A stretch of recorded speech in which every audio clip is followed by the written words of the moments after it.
एक घर में दो बहनें लड़ रही थीं। उसकी बड़ी बहन उससे बोल रही थी, मैं तुमसे कितने भी प्यार से बात कर लूं, कभी भी तुम ये नहीं सोचती कि मैं तुम्हारी बड़ी दीदी हूँ। हमेशा मुझसे लड़ती रहती हो, अपनी माँ पर गई हो बिल्कुल।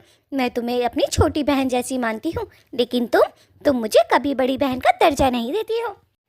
तुम चुप कर जाओ, तुम मेरी दीदी नहीं हो, तुम मेरी सौतेली बहन हो। मेरी माँ ने बताया मुझे, और तुम सिर्फ यहाँ काम के लिए रखी गई हो, वरना अब तक मेरी माँ तुम्हें निकाल कर बाहर फेंक देती। समझी? मुझे अपनी बहन कहने की कोशिश मत करो, समझी? मैं सिर्फ तुम्हारी सौतेली बहन हूँ। हाँ, नहीं तो तुम्हारी माँ को इतनी भी तमीज़ नहीं है कि बच्चों के सामने ऐसी बातें नहीं करते हैं। उन्होंने तुम्हारे मन में मेरे खिलाफ बहुत जहर भर रखा है। वो बिल्कुल भी अच्छी माँ नहीं है। एक दिन देखना, मैं तुम दोनों को छोड़ के यहाँ से चली जाऊँगी। जिस दिन मेरे पापा मेरे पास नहीं हुए, मैं भी तुम्हारे पास नहीं होंगी, समझी? अरे, तो आपको रोका किसने है? आप तो जा सकती हैं। मेरी माँ तो हमेशा कहती है, मेरे घर से निकल। आप ही हैं कि यहाँ पर पड़ी रहती हैं, घर छोड़कर भी नहीं जाती हैं। पता नहीं कैसी हैं। हाँ, इतना सुनने के बाद तो कोई भी चला जाए, लेकिन आप हो इतनी बड़ी ढीठ कि जाती नहीं। कुछ समय पहले नीना की माँ मर चुकी थी, तो उसके पापा ने दूसरी शादी कर ली थी। ये जो थी, ये इसकी दूसरी माँ थी और उस पर हमेशा जुल्म करती रहती थी। देखो, तुमने हद कर दी है। मेरी बेटी के साथ इतना बुरा बुरा भी मत करो। एक तो पूरे घर का काम कराती हो, ऊपर से उससे अच्छे तरीके से बात भी नहीं करती। देखो जी, मुझसे इस तरीके से बात करने की आपको कोई जरूरत नहीं है, समझे? वो मेरी सौतेली बेटी है, और क्या हुआ, लड़की है, घर का काम कर लिया तो क्या ही हो गया। बड़ी है तो करेगी नहीं क्या? यहाँ पे मुफ्त की रोटियां तोड़ेगी। जब देखो बाहर के चक्कर लगाती रहती है। अपनी बेटी पे लगाम डालो, लगाम थोड़ी। देखो, मेरी बेटी के बारे में कुछ मत कहो, क्योंकि मैं कुछ नहीं सुनूंगा। वो मेरी बहुत ही सीधी और होनहार बेटी है। एक तो तुम उसको इतना परेशान करती हो, उसके सर पे माँ का साया भी नहीं है। मैंने सोचा था तुमसे शादी करूंगा तो शायद तुम उसे माँ का प्यार दोगी, लेकिन तुमने तो हद कर दी। ऐसा है, मेरा दिमाग खराब करने की जरूरत नहीं है आपको, समझे? मेरे से नहीं होता काम वाम। दो चार काम अगर मैं उससे करवा लेती हूँ तो क्या ही हो गया। उसकी माँ होती तो क्या वो काम नहीं करती? फूलन जाती, हमेशा ऐसी ही बैठी रहती। हाथ पैर चलागी जभी तो सही रहेगी, या बैठे बैठे उसे खाना दे दूं महारानी को। उन दोनों की आवाज सुनकर वहां पर दोनों बेटियां भी आ जाती हैं, लेकिन वो लड़ाई बंद नहीं करते। देखो जी, अगर ऐसी चलता रहा ना तो मैं एक दिन तुम्हें छोड़ दूंगा, समझी? मैंने अपनी बेटी के लिए शादी की थी, लेकिन तुमने तो मेरी बेटी को माँ का प्यार तो दूर, एक इंसानियत के नाते भी नहीं देखना पसंद करती हो। मुझे बहुत गुस्सा आता है। क्या मतलब है तुम्हारा? इंसानियत की तरह देखती नहीं हूँ क्या? मैं इसे खाने को नहीं देती हूँ या पहनने को नहीं देती हूँ? दो चार काम कर लेती है तो मर जाएगी क्या? ये काम भी नहीं करेगी क्या? यहाँ पर आई बड़ी सलकर, और आप मेरे से इस तरीके से बात कैसे कर सकते हैं, वो भी इसके लिए? ओए, नीना की बच्ची हमारे घर से पता नहीं कब जाएगी। नीना वहाँ से चुपचाप निकल जाती है। वो बेचारी बड़ी उदास थी, क्योंकि उसकी माँ सौतेली बहुत ही जुल्म ढाती थी उस पे। तभी उसके दूर के अंकल उसे मिलते हैं जंगल में। अरे नीना बेटी, जंगल में कहाँ जा रही हो? तुम्हें पता नहीं है यहाँ अकेले रहना अच्छी बात नहीं है, और तुम रो क्यों रही हो? आज भी तुम्हारी सौतेली माँ ने तुम्हें परेशान किया ना? बहुत खराब औरत है वो बेचारी, कितना परेशान करती है तुम्हें। काका, मैं तो इतनी परेशान हूँ, बस मैं तो ये सोचती रहती हूँ, मेरी माँ मुझे छोड़कर क्यों गई। अगर उसे जाना ही था तो मुझे भी साथ लेकर जाती। मेरी सौतेली माँ पूरे घर का काम भी मुझसे कराती है और मुझे ताने भी देती रहती है, कभी भी मुझसे प्यार से नहीं बात करती। मैं तरस गई हूँ प्यार के लिए। वो आदमी नीना को चुप करते हुए बोलता है, नीना बेटा, तू चिंता ना कर, ऊपर वाला सब देख रहा है। इस औरत को कोई तो होगा जो इसकी नानी याद दिलाएगा। बस तू चिंता ना कर। मैं चाहता हूँ तेरी अब जल्दी से शादी हो जाए किसी अच्छे घर में। तू भी थोड़ा सा सुख देख ले बेचारी।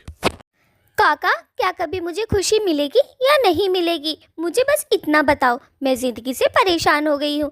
किसी दिन मैं मर जाऊँगी, जहर खा लूँगी, बस अपने पापा की शक्ल देखकर जिंदा हूँ, वरना तो अब तक मर चुकी होती मैं।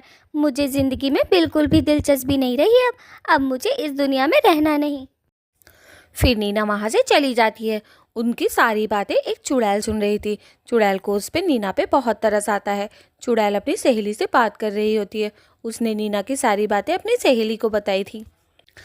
अरे अरे अरे सुषमा, मुझे तो उस लड़की पे बड़ा ही तरस आ रहा है। बेचारी बच्ची पे कितने जुल्म ढा रही है वो सांड सी औरत। एक काम कर, मैं तो कहूँ उसे सबक ही सिखा दे सुषमा। सही बोलूँ मैं? जया दीदी, बात तो आपकी एकदम सही है। मैं भी यही सोच रही हूँ, उसे अच्छे तरीके से सबक तो सिखाना ही पड़ेगा। मैंने उस लड़की के घर का भी पता लगा लिया है। जैसे ही उसकी माँ बाहर निकलेगी ना, उसको अच्छे तरीके से सूतूंगी। देखना, उसको बताऊंगी ताकि वो इस नीना बेचारी से माफ़ी मांग सके। कितनी परेशान थी। अरे सुषमा, एक बात तो बता, ये कैसे भूल जाऊं कि ये भी एक औरत है। एक औरत दूसरी औरत पे कैसे ही जुल्म कर सके। ये तो बड़ी ही खराब औरत है। मैं तो कहूँ इसे पेड़ पे उल्टा लटका दियो नास पीटी को, और इसके चूतड़ों पे डंडे ही बजाती हो, बेशरम औरत के। हाँ जया, आज देख मैं उसकी क्या हालत करती हूँ। उसे बताऊंगी कि असली चुड़ैल होती क्या है। नास पीटी ने बच्ची का जीना हराम कर रखा है।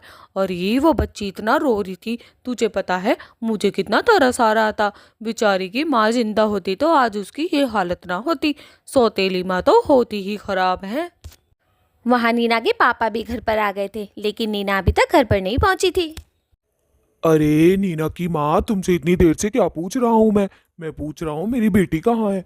अभी तक क्यों नहीं आई वो? कहाँ के लिए क्या कर गई है? क्या तुमने उससे पूछा नहीं था? अब कुछ बोल भी लो, मुंह में दही जमी हुई है क्या तुम्हारे? अपनी उस आवारा बेटी के लिए मुझसे क्वेश्चन मत किया करो, समझे? मुझे नहीं पता कहाँ मर गई, कहीं कर रही होगी मुकाला नास पीटी कहीं की। मेरे से उसके बारे में बात मत किया करो। तुमसे कितनी बार कहा है, मेरी सिर्फ एक ही बेटी है, दूसरी आपकी है। आप ही देखें उसे, आप ही सोचें कहाँ गई है कहाँ नहीं गई। अरे तुम्हारे अंदर सीने में दिल है या नहीं है, या पत्थर दिल हो? एक बेचारी छोटी बच्ची है वो, अभी इतनी बड़ी भी नहीं हुई है, जिसकी माँ नहीं है। तुम्हें उसके ऊपर तरस आता है या नहीं? या बिल्कुल ही सीने में पत्थर का दिल है तुम्हारे? बेशरम हो चुकी हो तुम, बेशरम दुनिया में। जो कहना है आपको कह लीजिए, मुझसे बात मत कीजिए, समझे? मुझे नहीं पता कहाँ है आपकी बेटी कहाँ नहीं। वैसे आप इतना कह रहे हैं तो मैं ढूंढ कर आ जाऊंगी, वरना मुझे उसमें कोई भी इंटरेस्ट नहीं है, समझे? और हाँ, ये क्या बेटी बेटी लगाते हो? सुबह उठते हो तो बेटी, शाम को बेटी, रात को बेटी। अरे बेटी के अलावा। अब नीना अपने घर पर आ गई थी और उसकी छोटी बहन उसे सामने ही खड़ी मिली थी। छुटकी, क्या पापा आ गए हैं घर पर? मुझे थोड़ी सी देर हो गई आने में। पापा ने मेरे बारे में तो पूछा होगा ना आते के साथ ही कि नीना कहाँ है। मैं भी भागी भागी आ गई, क्योंकि मुझे पता था पापा के आने का टाइम हो गया है। मैं पापा के बिना बिल्कुल नहीं रह पाती हूँ। ऐसा है, वो तुम्हारे पापा नहीं है, समझी? तुम्हारे पापा नहीं है वो सिर्फ मेरे पापा हैं। और वो मुझसे ही प्यार करते हैं, और मेरी माँ से। तुम्हें तो सिर्फ हमने रख रखा है, क्योंकि तुम्हारे पास अभी कोई जरिया नहीं है ना। जल्दी से तुम्हारी शादी लड़का देखकर शादी कर देंगे हम लोग। नीना की सौतेली माँ जंगल की तरफ जा रही थी किसी काम से। उधर दूर से एक चुड़ैल ने उसे देख लिया, जो नीना की बातें सुन रही थी उसकी बेटी की। वो उसके पीछे जाती है धीरे धीरे, और वो सोचती है, आज देख इस नासपीटी को छोड़ूंगी नहीं। ओए औरत, तेरे को पता है मैं तेरे सामने क्यों आई हूँ? मैं तुझे मार भी सकती हूँ। मैं चुड़ैल हूँ, चुड़ैल। तूने, मैंने सुना है, अपनी बेटी को बड़ा दुखी कर रखा है। वो नीना जो है, उस बेचारी की माँ भी नहीं है। तेरी हड्डियाँ तोड़ दूंगी, हड्डियाँ, अगर आज के बाद तूने उसे परेशान करा। औरत तो डर के मारे कांप रही थी, और जैसे ही उसने चुड़ैल की बात सुनी तो उसने सोचा पता नहीं इसे कैसे पता चल गया। तभी तभी औरत जल्दी से बोलती है उस चुड़ैल से, अरे अरे, मुझे माफ़ कर दें।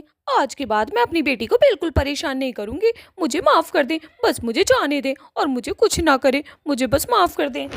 सुन, मैं हूँ चुड़ैल। अगर तूने अपनी बेटी के साथ आज के बाद कुछ भी गलत किया ना, और उसे प्यार से नहीं रखा, तो तुझे पता है तेरे घर में आके मारूंगी, समझी? सोच भी नहीं सकती तू मैं तेरे साथ कर क्या सकती हूँ।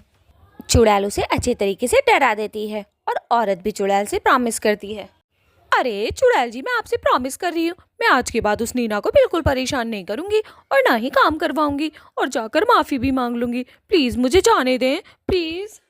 फिर वो औरत वहाँ से जल्दी से भाग जाती है, और अपने घर में जैसे ही जाती है, उसका पति उससे पूछता है कि इतनी देर से कहाँ थी तुम?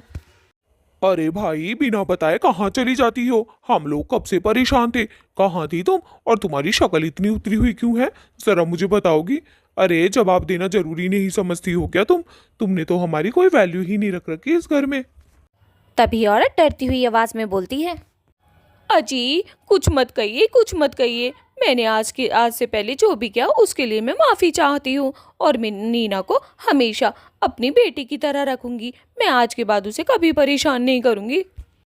उसकी बात सुनकर तो उसका पति और उसकी बेटी बड़े गौर से उसे देख रहे थे कि इसको क्या हो गया है। तभी वो नीना को अकेले ले जाती है। अरे नीना बेटी, मेरी बात सुन। मेरे से गलती हो गई जो मैंने तेरे पे इतना जुल्म ढाया। आज के बाद मैं तेरे साथ कभी भी कुछ गलत नहीं करूंगी। दोस्तों, आप लोग लाइक और सब्सक्राइब कर दें, फिर मैं पूरी बात बताऊंगी। अरे माँ, आपको क्या हुआ है आज? ऐसी बातें क्यों कर रही हैं? अरे नीना, वो सब छोड़।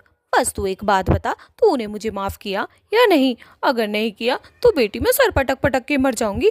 मेरी पहली गलती समझकर माफ़ कर दे। आज के बाद तू मेरी बेटी है, बड़ी बेटी। मैं तेरे साथ बहुत प्यार से रहूंगी। नीना बेचारी को तो कुछ समझ ही नहीं आ रहा था कि उसकी माँ इतनी जल्दी कैसे बदल गई। और दोस्तों, आप लोग क्या देख रहे हैं? लाइक और सब्सक्राइब जल्दी से कर दें। माँ, मैंने आपको माफ़ कर दिया और मैं भी प्यार से रहूंगी और आप भी प्यार से रहना। हम दोनों तो माँ बेटी हैं। हमारा रिश्ता ख़त्म थोड़ी ना हो सकता है किसी के कहने से। नीना की माँ और नीना तो प्यार से रहने लग गई और नीना ने अपनी माँ को माफ़ भी कर दिया था। नीना की माँ तो मन में यही सोच रही थी, बस अब दोबारा मुझे वो चुड़ैल ना मिले, वरना वो मेरा क्या हाल करेगी पता नहीं।